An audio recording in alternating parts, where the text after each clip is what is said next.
Hey, Jesse. Oh my gosh, I can't believe I got through so easily. Well, welcome, sir. Amazing. Yes, sir. Thank you, sir. Thank you very much.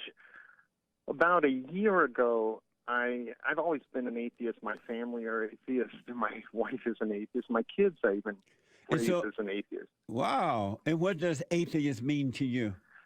It means a denial, or now I feel it means a denial in God, but at that time I felt it meant logic, that it made no sense to believe in something that you couldn't touch, feel, smell, taste.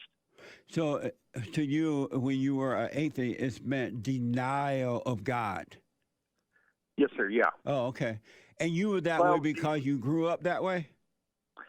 yeah, I did go to a Wesleyan academy when I was living in Puerto Rico for a while. Oh, And okay. my parents put me in that solely because it was about the only good school there.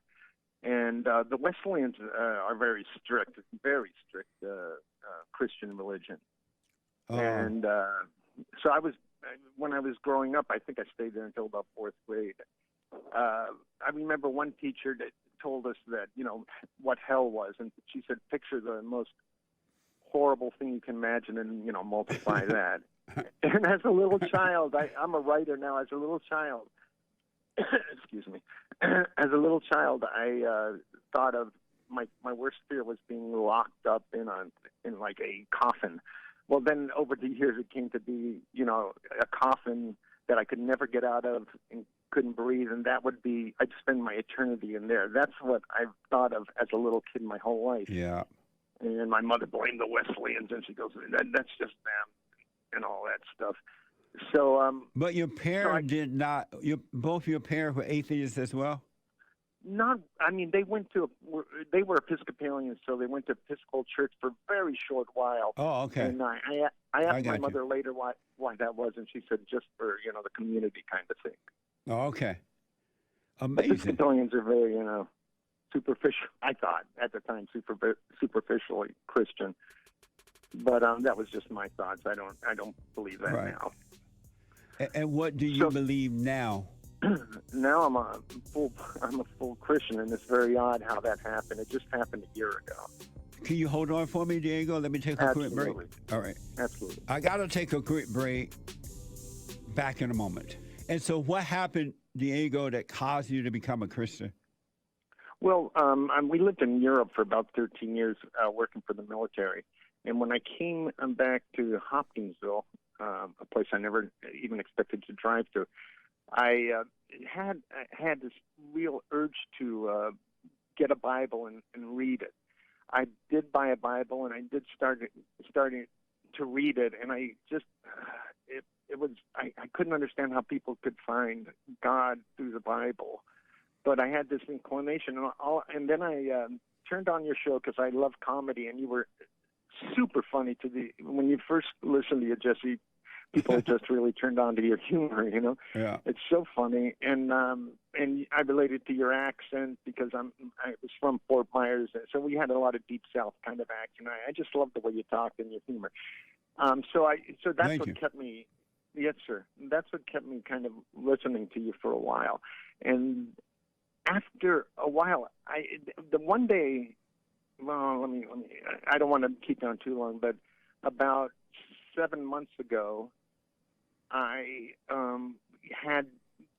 I don't know how to call it, and for lack of a better word, I'll say this drive or an urge to let God into my life.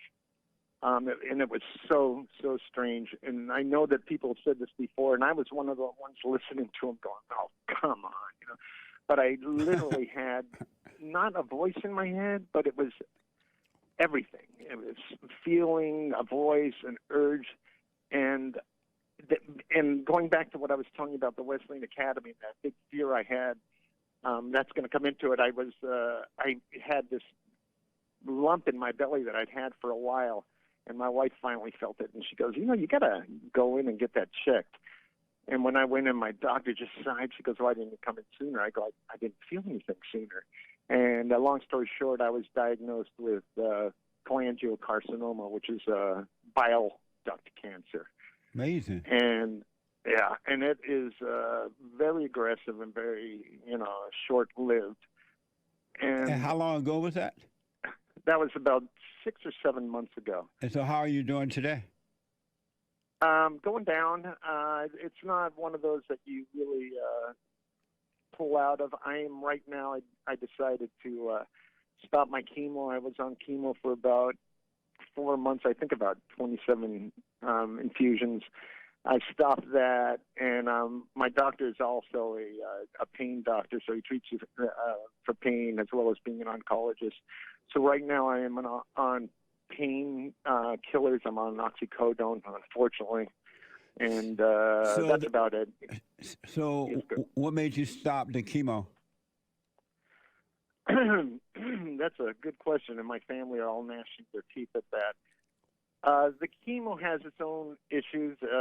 Nausea. I was still going to be in pain, and according to the doctor, it's just going to lessen the illness by a certain. I was given the old school diagnosis of weeks to months. I've never heard that since the 60s. You know, weeks to months to live. Yeah. So when I heard that, I said, well, I didn't want to take chemo at first. I thought I'd just, stretch it out because I had relatives that had chemo and they struggled with that.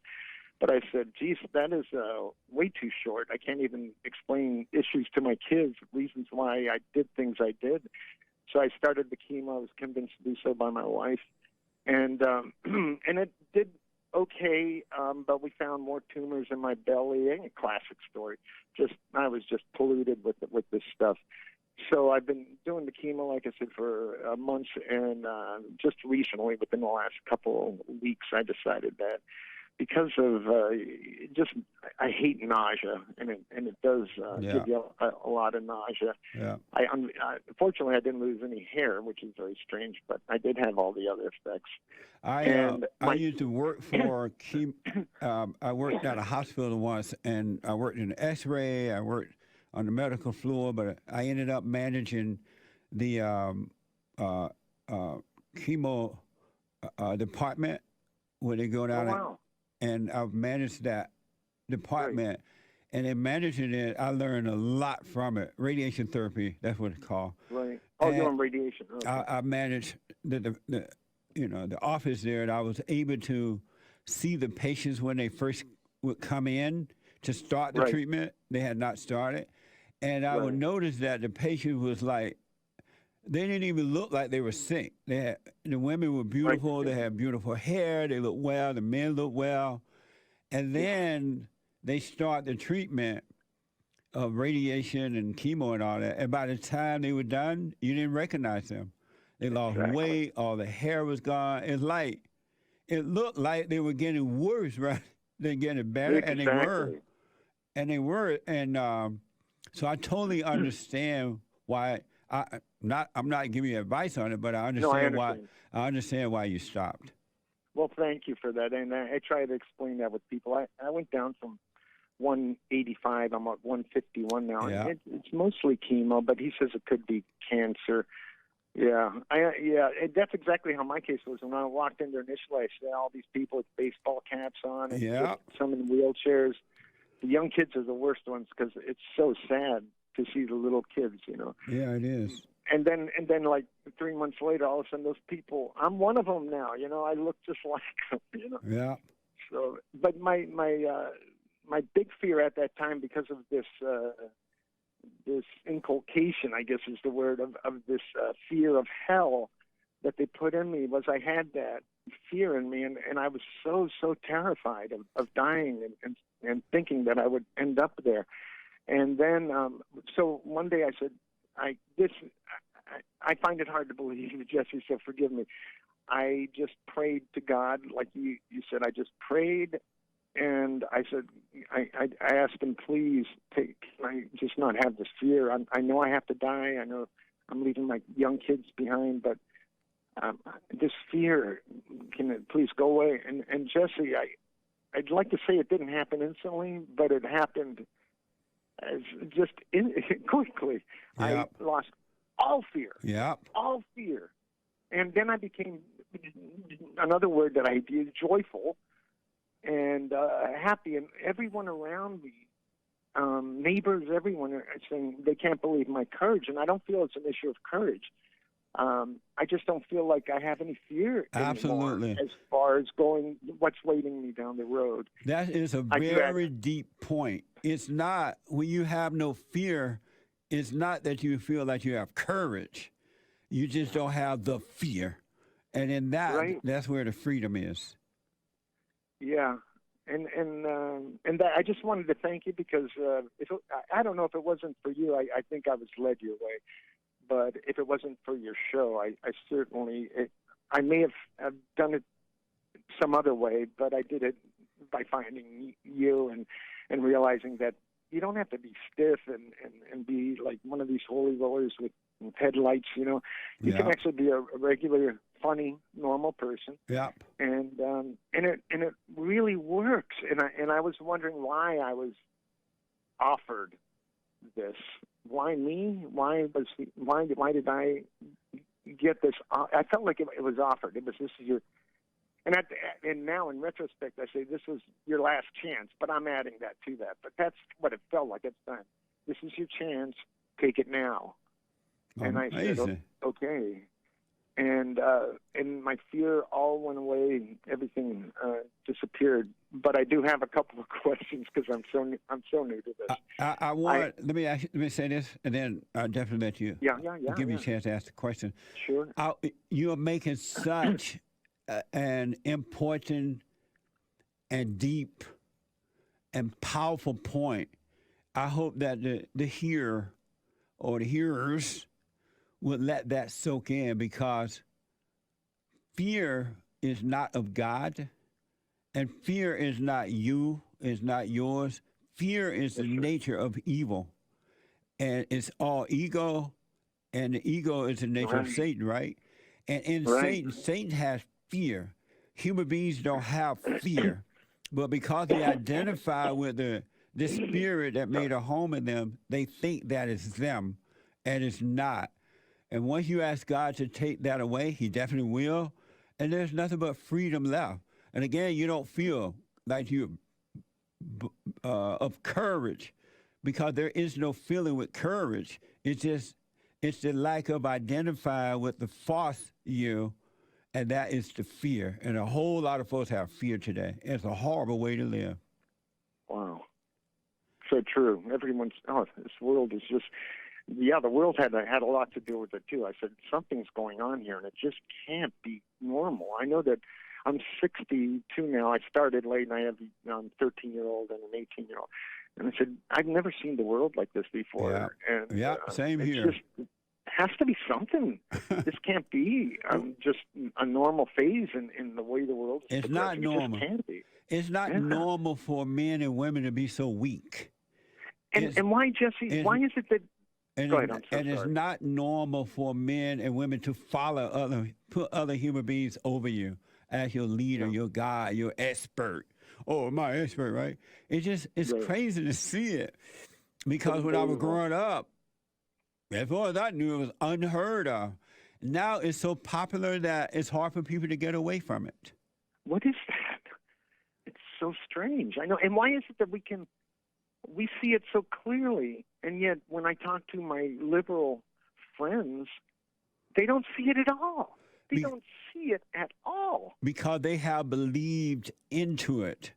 And because they have believed into it, to see it feel like death for them. They don't want to lose that false sense of identity. And so it's another aspect of the ego. It's another aspect of darkness. And to really, really, really want to look at it, you have to be willing for the ego to be destroyed, right? And most people are not willing for that. They are not. They say they are, but when the rubber meet the road, it's a different story. So it's something that they have identified with, because they believe that the answer is on the outside. They don't see that the answer is on the inside. They don't know about the kingdom. They heard about it, but they don't believe it. They don't know to live from within. You're right, and after hearing you say that repeatedly, it made total sense to me when it happened to me. Absolutely. It made total sense. Yeah. When it happened to me, I realized it is on the inside, and I I've never really haven't gone to church in forever, and I said maybe I should, and I've gone around and talked to people in the area, and they're all Baptist. And I said, why not Baptist? But I was never able. I haven't been able to get myself into church, partly because of me, but partly because of all the COVID, and I'm particularly sensitive to it now. Yeah. And I was just wondering, is that a must? I think you said it really isn't a must. I listen to your show, your fellowship, and that's about all I get from the outside world. But most of it's me, and occasionally the Bible. I read passages that really, Joshua, I think it was one of the first ones I read, and really helped me out an awful lot. 1:9, I think, is what it was, about having courage. Yeah. And I had a question I wanted to ask you, because when I pray at night, and I always thought, you don't ask for too much. That's what they tell you in life. And you're saying ask for things, ask for help, ask for this, ask for, I feel like I'm asking way too much, like I just signed on to ask for all these issues. Yeah, don't overdo it. You know how you... Okay. I don't. I underdo it, if anything, but I wanted to see what your thought was on that. You know how when he took the fear away from you, or sometimes what I want to make clear is that don't have an idea about anything. Don't. If words come, let them come, but don't hold on to the words. And you know what I'm saying. But just live life as it seemed that you were doing. Just live life, and God is with you. And if you need to, because sometimes the pain of the ego when you're dying from it, it can get so great, it feels like you're not going to be able to endure it, right? You're not going to handle it. Absolutely. And so you can ask God and Christ, His Son, to help you with that. And right away, help will come, right? But I don't want you to have in your mind that you can't ever ask. It's just that most Christians, not all, but most are living a life of just naming and claiming, right? And that doesn't work. Right. And so God already know your needs. He already know your wants better than you. He know you better than you know yourself, and better than anyone else. So He'll take care of your needs as long as you're seeking Him. So you're doing fine. So why does asking help? Why does it help?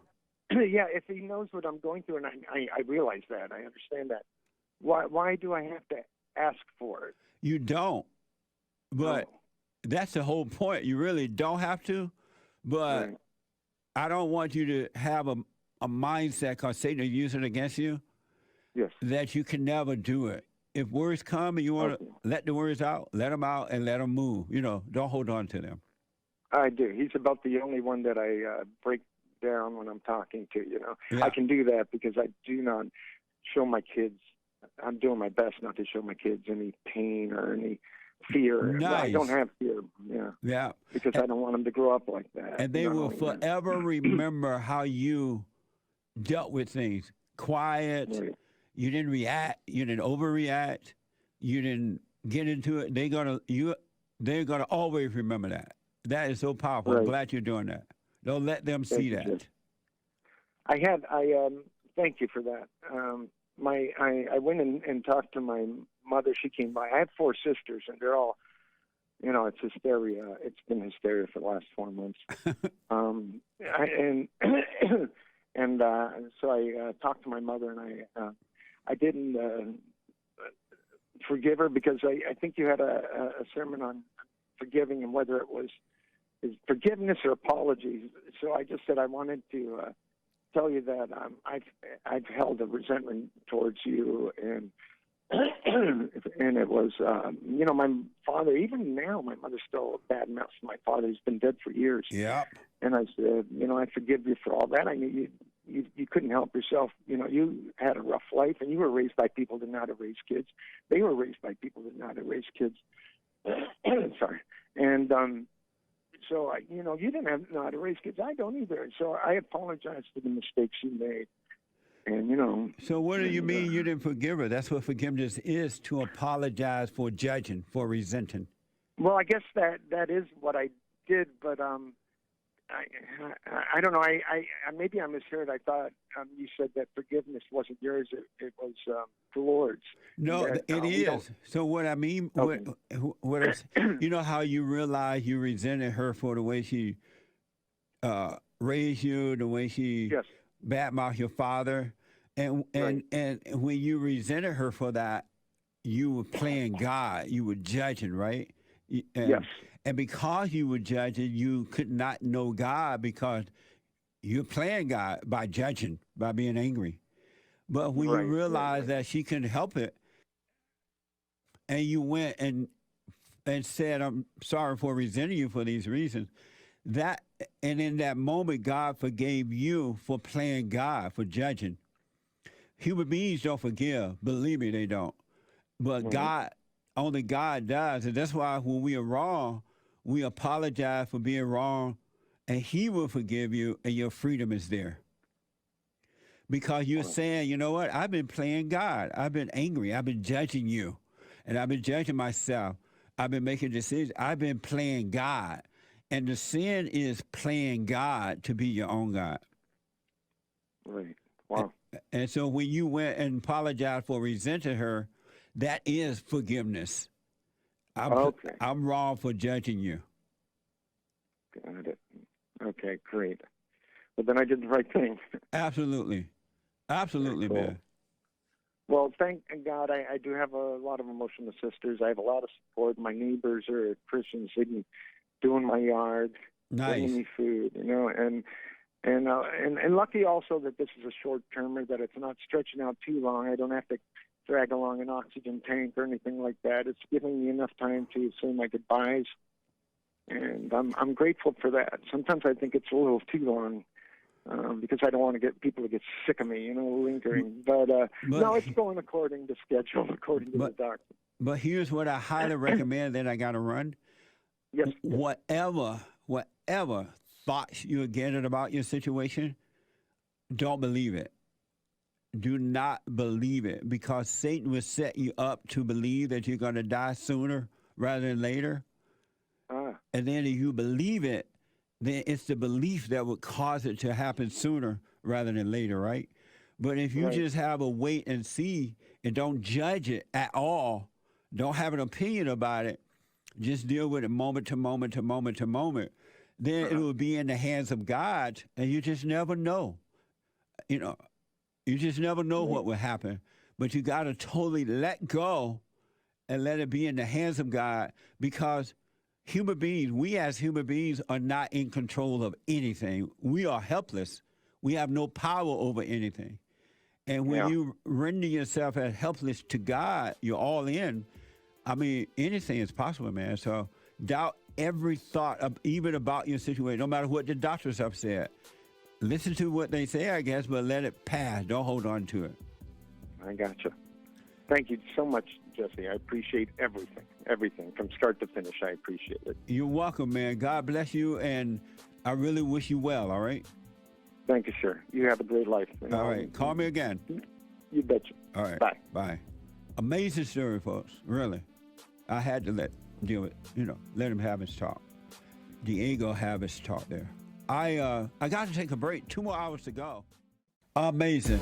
And don't forget to like, follow, tweet, subscribe, and share the Jesse Lee Peterson radio show, folks. We really appreciate it. We are at war. It is a spiritual battle for the soul of America. And it's going to take all of us to do it.